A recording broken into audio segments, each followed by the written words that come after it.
問你個問題啊，如果有人給你公司寄張發票，說你們欠他幾百萬美元，你會直接打錢嗎？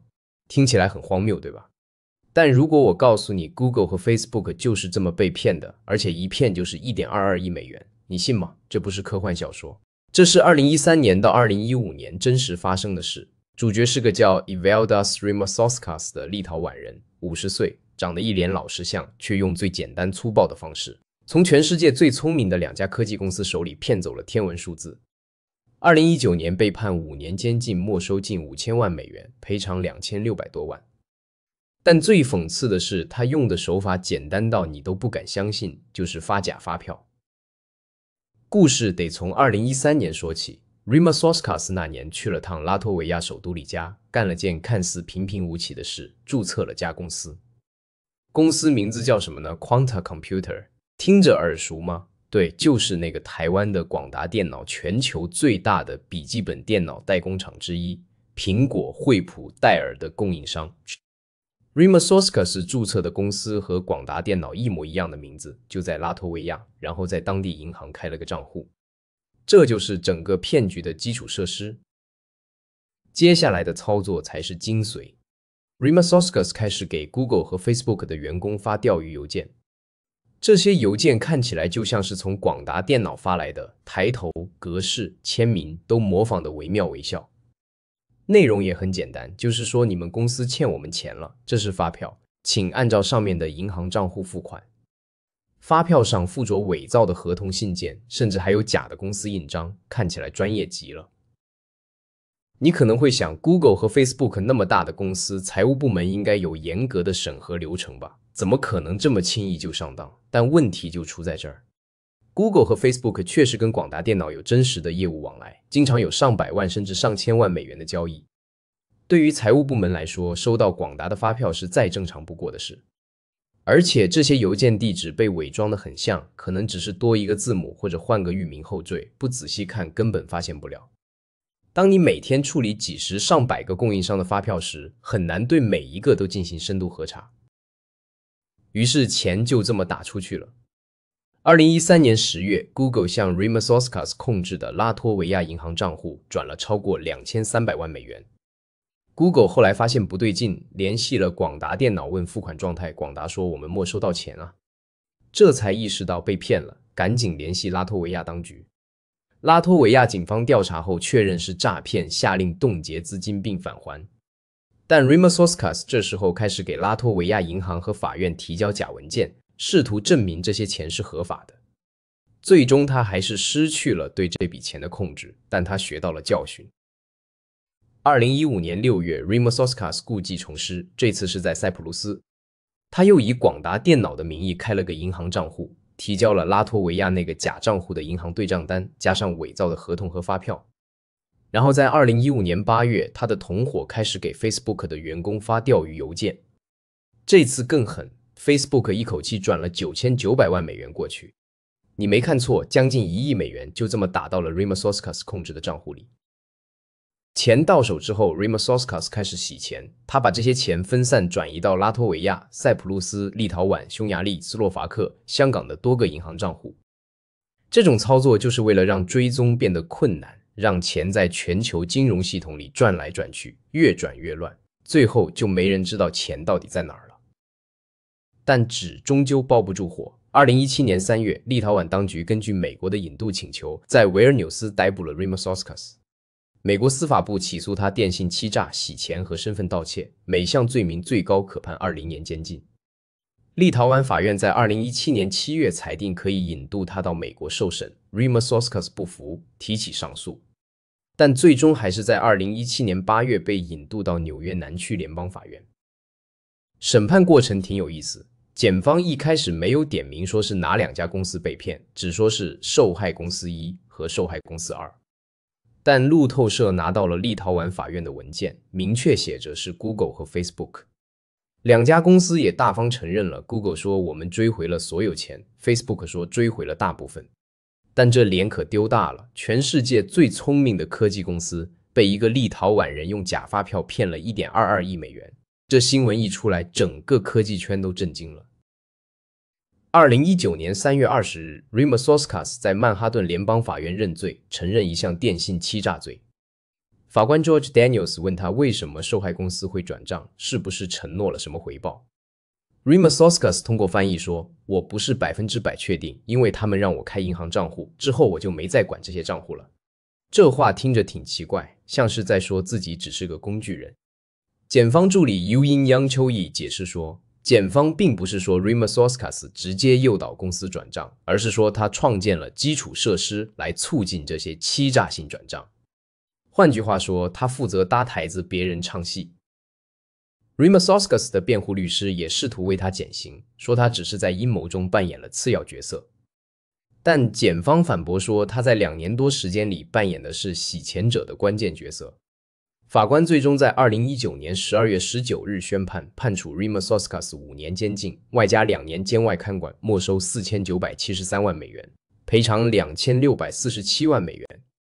相比最高30年的刑期，這已經算輕判了。法官還下令他刑滿後遣，返回立陶宛。Rimma Sorskas 在宣判時道歉了，說他完全理解自己的行為是欺詐，這是他最後一次出現在法庭上。他想回到祖國擁抱親人，過誠實清醒的生活。聽着挺誠懇，但代價已經付出了。檢方說還有大約500萬美元凍結在全球各地的銀行賬戶裡，正在努力追回。但 Facebook 損失的2650萬美元裡剩下的部分，可能永遠追不回來了。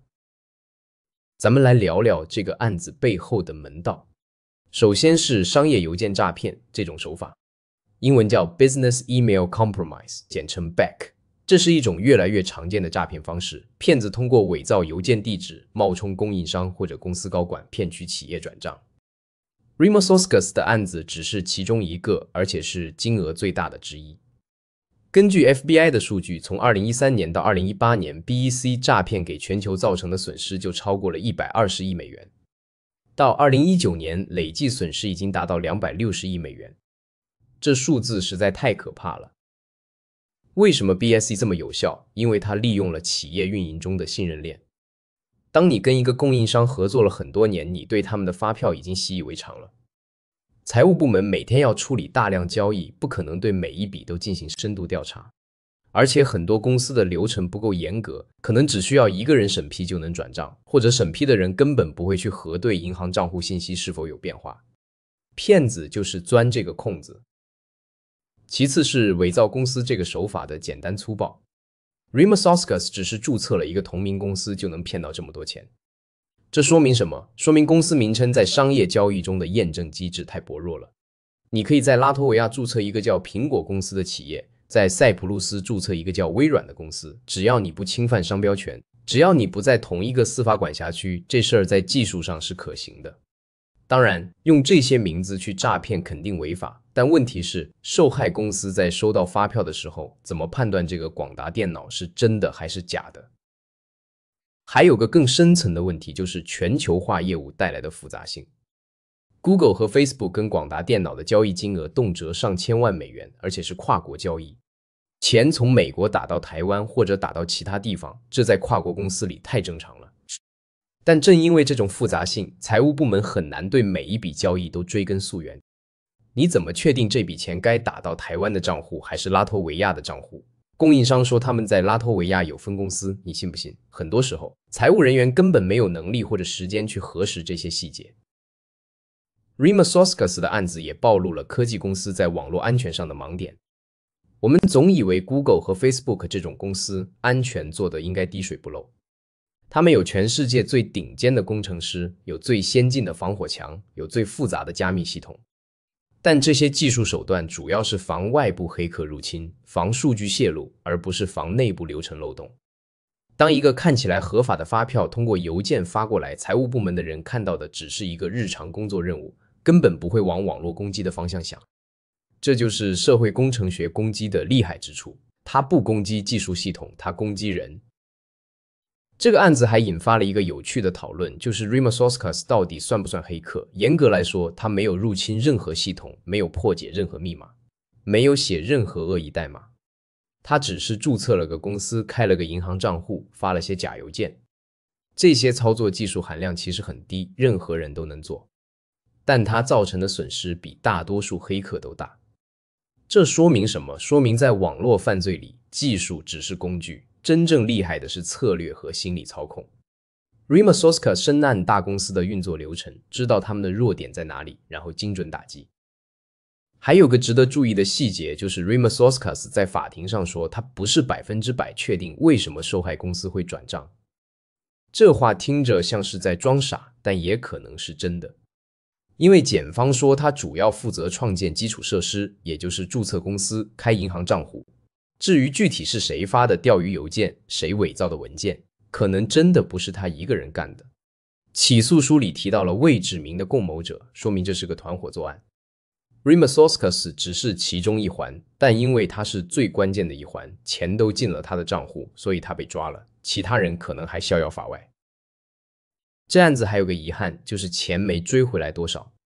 Rima Soska 被判沒收4973萬美元，賠償2647萬，加起來7620萬，但他總共騙了1.22億，也就是說還有4000多萬美元不知道去哪兒了。檢方說有500萬凍結在全球各地的銀行賬戶裡，正在努力追回，但剩下的3500萬可能永遠找不到了。錢在全球轉了一圈又一圈，經過那麼多銀行、那麼多賬戶，最後混入全球金融系統，想追回來簡直是大海撈針。對於 Google 和 Facebook 來說，這筆錢雖然是個不小的數字，但對他們的財務狀況基本沒影響。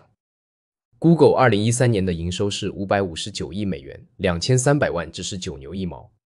Facebook 2015年的營收是179億美元，9900萬也就是零頭。但丟人是真丟人，兩家公司都說追回了全部或大部分款项，但這事兒一出來，外界對科技公司的信任度肯定受影響。連 Google 和 Facebook 都能被騙，還有哪家公司是安全的？這案子對整個行業的警示意義遠大於案子本身。第一，任何公司不管多大多強，都可能成為詐騙的受害者。技術再先進，流程再完善，只要有人的環節就有漏洞。第二 ，BAC 這種詐騙手法會越來越多，因為它成本低、成功率高，很難追蹤。相比黑客入侵，發假發票簡單太多了。第三，企業必須加強內部流程管理，特別是涉及大額轉賬的時候，必須有多重驗證機制。比如要求供應商提供多種證明文件，或者在轉賬前通過獨立渠道聯繫供應商確認賬戶信息。還有一點就是國際合作的重要性。Rima Soska 是立陶宛人，在拉脫維亞和塞浦路斯註冊公司，騙的是美國公司，錢轉到了歐洲和亞洲的多個國家。這種跨國犯罪如果沒有各國執法機構的合作，根本抓不到人。這次立陶宛當局根據美國的引渡請求逮捕了 Rima Soska， 拉脫維亞警方凍結了資金，這才讓案子有了結果。但很多時候跨國執法合作並不順利，罪犯就能逍遙法外。最諷刺的是 Rima Soska 的手法其實一點都不高明，他沒有什麼高科技手段，沒有複雜的編程技巧，就是注冊個同名公司，發幾封假郵件，做幾個假文件。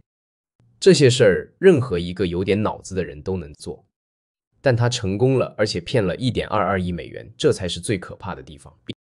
這說明現有的商業安全體系在應對這種低技術含量但高策略性的詐騙時基本無能為力。從另一個角度看 ，Rima Soska 的案子也反映了一個現實，就是詐騙的成本和收益嚴重不對稱。他花了幾年時間注冊幾個公司，發幾封郵件就騙到了1.22億美元。即便被抓，只判了5年，出獄時他才55歲。如果那4000多萬追不回來，他出獄後是不是還能過得很滋潤？這種懲罰力度對潛在的犯罪者來說，威懾力夠嗎？還有個有意思的地方，就是 Rima Soska 在法庭上的表現。他說：“我完全理解我的行為是欺詐，說這是我最後一次出現在法庭，說我想回國擁抱親人，過誠實清醒的生活。”這些話聽着挺誠懇，但你信嗎？一個能策劃這麼大騙局的人，會真的幡然悔悟嗎？還是只是為了求輕判說的漂亮話？我們不知道。但可以肯定的是，像 Rima Soska 這樣的人，全世界還有很多，他們正在策劃下一個騙局，尋找下一個受害者。說到底 ，Rima Soska 的案子給所有企業上了一課。不管你的技術多先進，不管你的團隊多專業，只要你的流程有漏洞，只要你的員工會疏忽，你就可能成為下一個受害者。Basic 詐騙不是什麼新鮮事，但它有效，而且會繼續有效。唯一的防禦方法就是提高警惕，加強流程管理，對任何涉及大額轉賬的請求都進行多重驗證。不要輕信任何郵件，不要假設供應商的身份就是真的，哪怕你跟他們合作了很多年。最後說一句，如果你是企業主或者財務負責人，看完這個故事，應該去檢查一下自己公司的流程了。是不是只要收到發票就直接付款？是不是審批流程太簡單？是不是對供應商的賬戶信息變化沒有警覺？如果是，那你就是下一個潛在受害者。Rimasoskas 能騙 Google 和 Facebook 就能騙你，不要以為自己公司小，騙子不會盯上你。相反，小公司往往防護更弱，更容易得手。260億美元的全球累計損失，不是一兩個大案子造成的，而是成千上萬個小案子累積起來的。Rimasoskas 現在應該已經出獄了，畢竟是2019年判的5年。他回到立陶宛了嗎？他真的在過誠實清醒的生活嗎？還是已經在策劃下一個騙局？我們不知道。但有一點可以肯定，他的故事會被寫進商業詐騙的教科書，成為一個經典案例。一個立陶宛人用最簡單的手法騙走全世界最聰明公司的1.22億美元。這故事聽起來像笑話，但它是真的，而且可能會再次發生。